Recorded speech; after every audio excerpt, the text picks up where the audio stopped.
Hello and welcome to The Essential Reads. My name is Isaac and my goal is to bring to you a bunch of classic audiobooks in an easy and accessible way.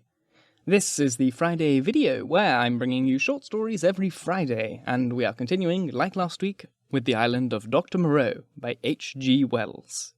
And if you like the show and would like to support it in a more profound way, you can join me on Patreon where you have access to exclusive audiobooks, or you can just give me a super thanks here on YouTube, which is really, really easy.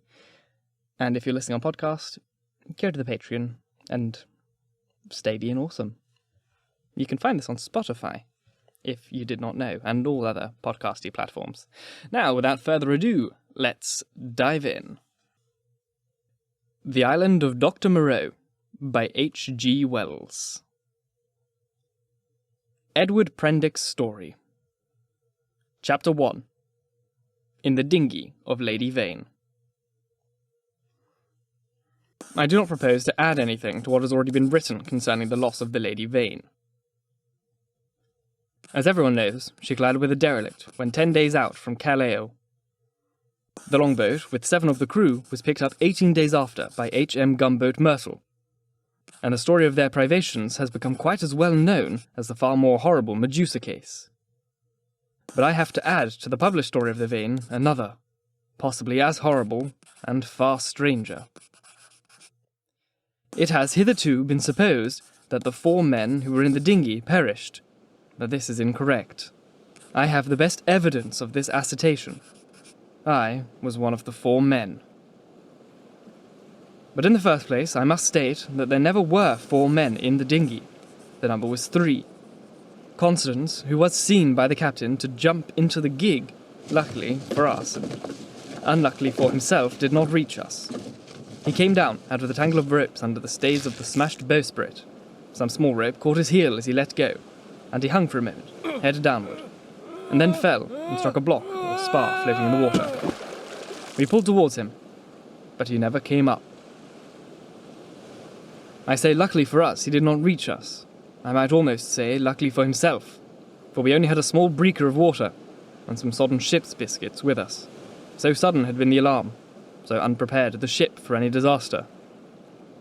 We thought the people on the launch would be better provisioned, though it seems they were not, and we tried to hail them. They could not have heard us, and the next morning, when the drizzle cleared, which was not until past midday, we could see nothing of them. We could not stand up to look about us because of the pitching of the boat. The 2 other men who had escaped so far with me were a man named Helmar, a passenger like myself, and a seaman, whose name I do not know, a short, sturdy man with a stammer. We drifted, famishing, and after our water had come to an end, tormented by intolerable thirst for 8 days altogether. After the second day, the sea subsided, slowly, to a glassy calm. It is quite impossible for the ordinary reader to imagine those 8 days. He has not, luckily for himself, anything in his memory to imagine with.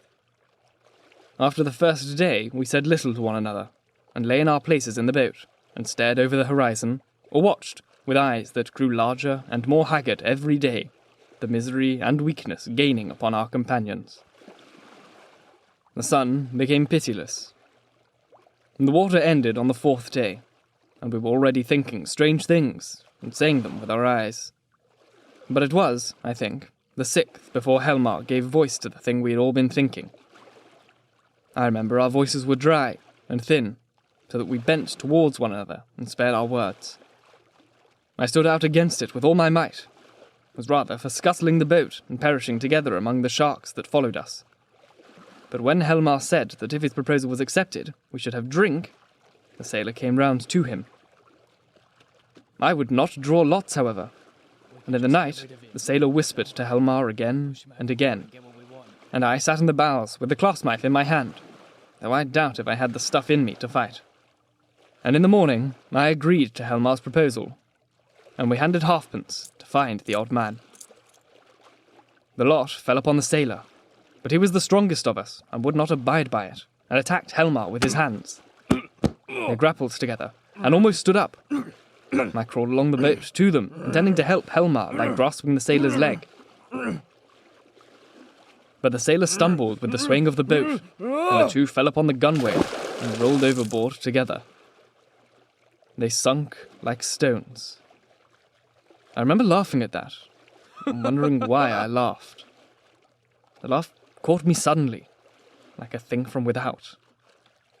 I lay across one of the thwarts, for I know not how long, thinking that if I had strength, I would drink seawater and madden myself to die quickly.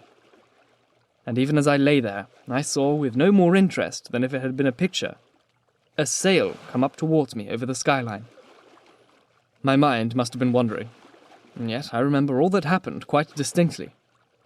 I remember how my head swayed with the seas, and the horizon, with the sail above it, danced up and down.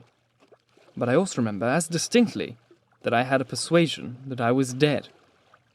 And I thought what a jest it was that they should come too late, by such a little, to catch me in my body. For an endless period, as it seems to me, I lay with my head on the thwart, watching the schooner. She was a little ship, schooner rigged fore and aft, come up out of the sea. She kept tacking to and fro in a widening compass, for she was sailing dead into the wind. It never entered my head to attract attention, and I do not remember anything distinctly after the sight of her side until I found myself in a little cabin aft.